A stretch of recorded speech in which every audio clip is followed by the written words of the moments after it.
आज हम एक पुस्तक पढ़ने जा रहे हैं जो कि लाइफ मैनेजमेंट के ऊपर है और इसके जो लेखक हैं वो नवीन कृष्ण राय हैं और हम इसका एक चैप्टर पढ़ेंगे आज। तो चैप्टर है आपका सकारात्मक रहे और दूसरों की छोटी लाइन के सामने अपनी बड़ी लाइन खींचे। और ये एक कहानी के माध्यम से इसको समझाया गया है। इस कहानी का टाइटल है बांस गांव के बाबू साहब सोनल सिंह। आइए हम इसको पढ़ते हैं।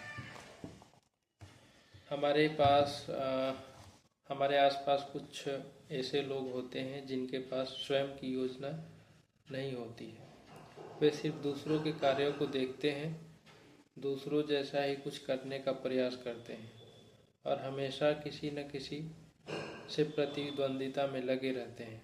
दूसरों की नकल करने की आदत के कारण वह अन्य लोगों के जीवन में परेशानी का सबब बन जाते हैं। इसकी वजह से उनका अन्य लोगों के से बैर भी हो जाता है। वही कुछ ऐसे भी लोग होते हैं जो दूसरों के जीवन में अनजाने में भी किसी तरह की कोई समस्या खड़ी नहीं करना चाहते हैं। वे नहीं चाहते कि किसी भी दूसरे व्यक्ति के जीवन में इनकी वजह से असहजता हो। वे किसी से कोई प्रतिद्वंदिता नहीं करते हैं। ऐसे लोग के पास अपनी स्वयं की योजना होती है और वे उस पर ही ध्यान केंद्रित करते हैं। इस कारण से इनका किसी से कोई बैर भी नहीं होता है और वे अन्य लोगों की मदद करने के लिए भी आगे रहते हैं।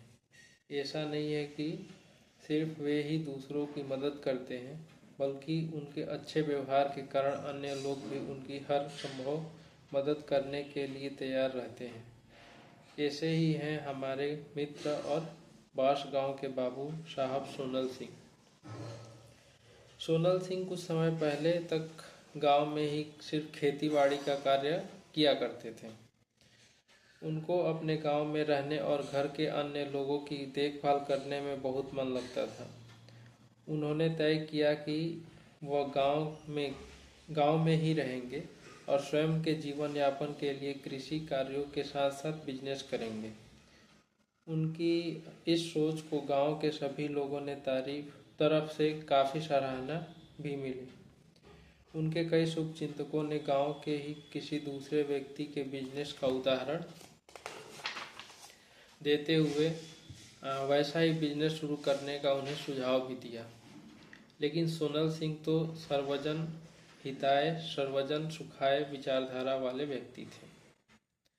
उनका सोचना था कि अगर वह भी अपने आसपास के किसी व्यक्ति के बिजनेस जैसा कोई काम शुरू करेंगे तो उस व्यक्ति के बिजनेस और आमदनी पर नकारात्मक प्रभाव पड़ेगा। उन्हें लगा कि बिजनेस से होने वाली आमदनी घटने से उस व्यक्ति को पारिवारिक जिम्मेदारियों के निर्वहन करने में समस्या उत्पन्न हो सकती है। इन बातों को ध्यान में रखते हुए सोनल ने अपने शुभचिंतकों के उन सुझावों को स्वीकार नहीं किया। वह अपने खेतीबाड़ी के कार्य में ही लगे रहे। सोनल की इच्छा थी कि वह कोई ऐसा बिजनेस शुरू करे जैसा कि उनके आसपास अन्य लोग नहीं कर रहे हैं। इस दिशा में सोचते हुए उन्हें इलेक्ट्रिक गाड़ियों का शोरूम खोलने का विचार आया। इस विचार को उन्होंने अन्य लोगों से साझा किया और स्वयं भी इसके फायदा नुकसान के बारे में विचार किया। अन्य लोगों ने सोनल के इस विचार को सराहा और स्वयं सोनल को भी यह बिजनेस लाभदायक नजर आया। इसलिए बहुत जल्दी ही उन्होंने अपने इस विचार को अमली जामा भी पहना दी। इस तरह आसपास के क्षेत्र में इलेक्ट्रिक गाड़ियों का पहला शोरूम सोनल सिंह ने ही शुरू किया। उनके यहाँ आने वाला ग्राहक पूर्व में इलेक्ट्रिक गाड़ियों के किसी दूसरे शोरूम का ग्राहक नहीं था। इसके कारण अन्य किसी भी व्यक्ति से उनकी बिजनेस में प्रतिद्वंदिता नहीं थी। इस तरह उनका यह बिजनेस जल्दी ही अच्छे से स्थापित हो गया। सोनल कभी भी किसी व्यक्ति का बुरा नहीं चाहते थे, इसलिए कोई भी उनके बिजनेस की बुराई नहीं करता था। सोनल के अच्छे व्यवहार के कारण उनके शोरूम के प्रचार और इलेक्ट्रिक गाड़ियों के लाभ के बारे में जनता को बताने का जिम्मा उनके दोस्त मित्र व अन्य लोगों ने अपने कंधों पर उठा रखा था। इस तरह सोनल सिंह का बिजनेस दिन प्रतिदिन आगे बढ़ता रहा। यहाँ इस कहानी का जिक्र इसलिए किया गया है क्योंकि किसी बाजार में प्रतिस्पर्धा करने वाली विभिन्न कंपनियों भी प्रतिस्पर्धात्मक लाभ हासिल करने के लिए प्रयास करते समय मुख्य रूप से दो तरह की रणनीतियों का प्रयोग करती है। उन रणनीतियों में से एक रणनीति कुछ हद तक सोनल के विचारों से मेल खाती है। तो आइए उन रणनीतियों के बारे में अब विस्तार से बात करते हैं। इससे संबंधित कंसेप्ट जो है वो है blue ocean and red ocean strategy. आइए इसको विस्तार से जानते हैं कि आखिर blue ocean and red ocean strategy है क्या। तो रेड ओशन रणनीति, इसमें रेड ओशन रणनीति प्रतियोगिताओं का एक दूसरे के साथ प्रतिस्पर्धा करने के लिए पारंपरिक मार्केटिंग रणनीति को संदर्भित करती है। इस रणनीति का प्रदर्शन तब होता है जब कई कंपनियां मौजूदा बाजार में प्रतिस्पर्धात्मक लाभ हासिल करने के लिए प्रयास करती हैं।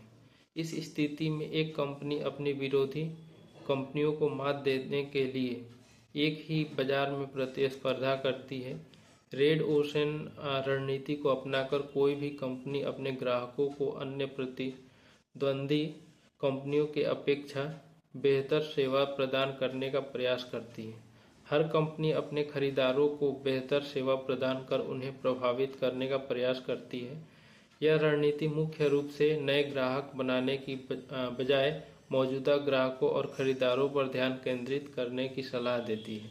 इसलिए सभी कंपनियां ग्राहकों को आकर्षित करने के लिए बेहतर सेवाएं और उत्पाद प्रदान करने का प्रयास करती हैं।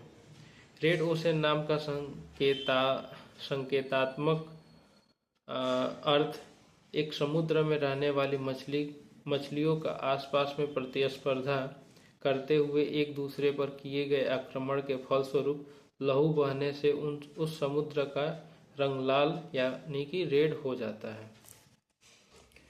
ब्लू ओशन रणनीति, अभी हमने समझा रेड ओशन रणनीति के बारे में। अब हम समझते हैं ब्लू ओशन रणनीति क्या है। ब्लू ओशन रणनीति का तात्पर्य निर्विरोध मार्केटिंग नीति से है। इस रणनीति के अनुसार कोई भी कंपनी अपने व्यापार को बढ़ाने और बड़ा करने के लिए दूसरी कंपनियों से प्रतिस्पर्धा करने की तुलना में नवाचार का अधिक ध्यान केंद्रित करती है।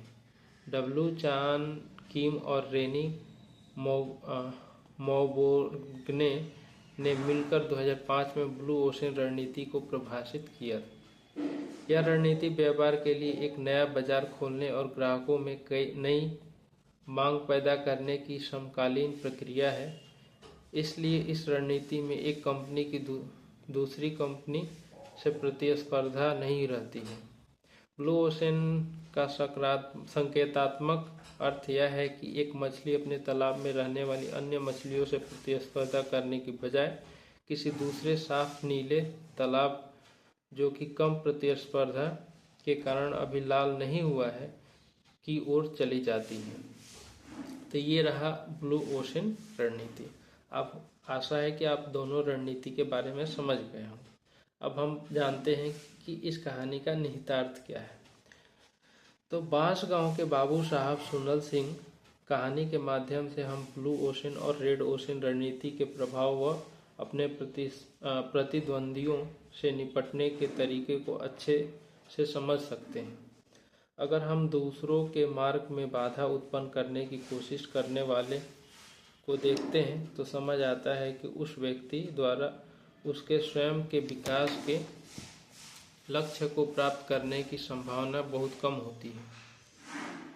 ऐसा इसलिए होता है क्योंकि किसी भी व्यक्ति के जीवन में समय और ऊर्जा सीमित होती है। ये बहुत अच्छी लाइन है कि किसी भी व्यक्ति के जीवन में समय और ऊर्जा सीमित होती है और अगर वह व्यक्ति अपने सीमित समय और ऊर्जा को किसी अन्य व्यक्ति के मार्ग में अवरोध उत्पन्न करने के कार्य में लगा दे तो कहीं न कहीं उसे स्वयं के लक्ष्यों के साथ समझौता करना ही पड़ेगा। इस संबंध में रामचरितमानस लंका कांड 92/2 में भी कहा गया है कि विफल होहिम सब उदम ताके जिमि पर द्रोह निरत मनसा के। अर्थात जिस मनुष्य का मन सदा दूसरों को हानि पहुंचाने में लगा रहता है, उसके सारे प्रयत्न विफल हो जाते हैं। इसलिए हमें अपने प्रतिद्वंदियों को हानि पहुंचाने या उनके रास्ते में बाधा उत्पन्न करने की बजाय हमेशा स्वयं के लक्ष्यों पर ध्यान केंद्रित करते हुए उन्हें प्राप्त करने के लिए परिश्रम करना चाहिए। इसके अलावा यह भी सत्य है कि अगर कोई व्यक्ति हमारे मार्ग में बाधा उत्पन्न करने का प्रयास करेगा तो वह कभी भी ना तो स्वयं कोई बड़ा लक्ष्य प्राप्त कर सकेगा और ना ही अपने जीवन में बहुत सफल हो सकेगा। इसलिए जिस व्यक्ति को अपने जीवन में सफल होने और कोई बड़ा लक्ष्य हासिल कर पाने की कोई संभावना ही नहीं हो, तो फिर उस व्यक्ति से हमें घबराने की ज़रूरत ही नहीं होती। जो व्यक्ति अपने जीवन में स्वयं ही कोई बड़ा कार्य नहीं कर सकेगा, वह आखिर हमारा कितना ही नुकसान कर पाएगा। ये भी बहुत अच्छी लाइन है कि ऐसे लोग स्वयं के विकास पर ध्यान केंद्रित नहीं कर दूसरों को रोकने का प्रयास करते रहते हैं और अंततः उन्हें जीवन में कुछ हासिल नहीं होता है। ऐसा इसलिए क्योंकि जब व्यक्ति स्वयं के विकास पर ध्यान केंद्रित करता है तब उसका ध्यान सिर्फ एक बिंदु पर होता है, लेकिन जब वह दूसरे लोगों के रास्ते में बाधाएं उत्पन्न करने का प्रयास करता है तब उसका ध्यान स्वयं के प्रगति के कार्यों और लक्ष्यों पर नहीं होता। इसकी वजह से उसकी ऊर्जा और संसाधन कई दिशाओं में बिखर जाते हैं। ऐसे में वह ना तो स्वयं के लक्ष्यों को प्राप्त कर पाता है और ना ही दूसरे को रोक पाता है और आखिर में उसे कुछ हासिल नहीं होता है। इसलिए हमें कभी भी किसी दूसरे की खींची गई बड़ी लाइन को मिटाने और छोटे करने का प्रयास नहीं करना चाहिए। दूसरों का नुकसान करने का सोचने की बजाय हमें अपने दिमाग को नए विचारों के लिए खुला रख कर स्वयं के विकास पर ध्यान केंद्रित करना चाहिए। हमें दूसरों की छोटी लाइन के समानांतर स्वयं की बड़ी लाइन खींचने का प्रयास करना चाहिए। जैसा कि इस कहानी में सोनल सिंह को जब बिजनेस शुरू करने का मन हुआ तो उन्होंने ब्लू ओशन रणनीति का प्रयोग किया। उन्होंने स्वयं के बिजनेस को शुरू करने व उसको आगे बढ़ाने के लिए दूसरे लोगों की बिजनेस से प्रतिस्पर्धा करने से परहेज किया। उन्होंने अपने आसपास के लोगों द्वारा विभिन्न क्षेत्रों में किए जा रहे बिजनेस की नकल करने के बजाय स्वयं के बिजनेस के लिए एक ऐसा उत्पाद का चुनाव किया जो उनके आसपास के क्षेत्रों में बिल्कुल नया था। इसकी वजह से उनके यहाँ आने वाला ग्राहक पूर्व में इलेक्ट्रिक गाड़ियों के किसी दूसरे शोरूम का ग्राहक नहीं था। जैसा कि इस कहानी में बताया गया है कि उनको अपनी इस ब्लू ओशन रणनीति जैसे व्यवहार के कारण कभी भी अपने शोरूम और इलेक्ट्रिक गाड़ियों के फायदे के बारे में स्वयं प्रचार करने की जरूरत ही नहीं पड़ी।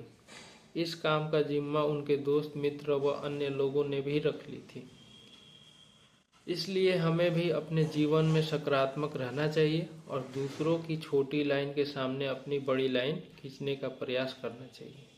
तो ये है ये कहानी। हमें आशा है कि आप इस कहानी से कुछ सीखे होंगे और आप मैनेजमेंट का जो रणनीति है blue ocean and red ocean strategy क्या है, इसके बारे में आप इस कहानी के माध्यम से समझे होंगे।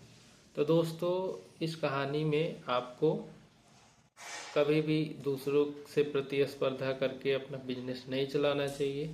प्रयास करना चाहिए कि दूसरे के जीवन में कभी रोड़ा ना बने, उनके लिए कोई रुकावट पैदा ना करें। इसकी बजाय हमें अपने जीवन में अपने उद्देश्यों के प्रति सजग रहना चाहिए और उस पर मेहनत करना चाहिए। तो इसके लिए आपको बहुत बहुत धन्यवाद, आपने ध्यान से सुना।